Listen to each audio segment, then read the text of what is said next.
এই মুহূর্তের তাজা খবর, সূত্রের দাবি আগামীকাল গোমতী জেলা শাসকের অফিস ঘেরাও করতে পারে তিপ্রামথা। জানা যায় গত কিছুদিন আগে কেন তিপ্রামথার সুপ্রিমোর সাথে দেখা করেনি সরকারি বাসভবনে গোমতী জেলা শাসক, তার প্রেক্ষিতেই দাবি তোলা হয় জেলা শাসককে সরিয়ে দেওয়ার।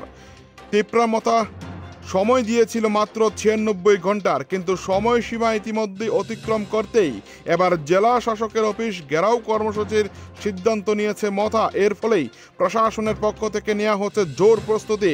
সূত্রের দাবি গোমতী জেলা শাসকের অফিসের চারদিকে দেওয়া হচ্ছে ব্যারিকেড।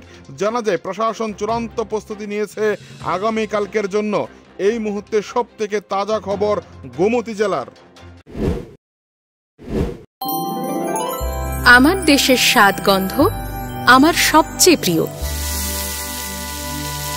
আমার জয় যেমন দেশের জয়, দেশের আনন্দ মানে আমার আনন্দ। লংতরাইয়ের গুঁড়ো মশলা হোক বা সর্ষের তেল, আমার দেশের প্রোডাক্ট। আর সেই লংতরাই দিয়ে রান্না যখন খাই তখন পাই দেশের স্বাদের আনন্দ।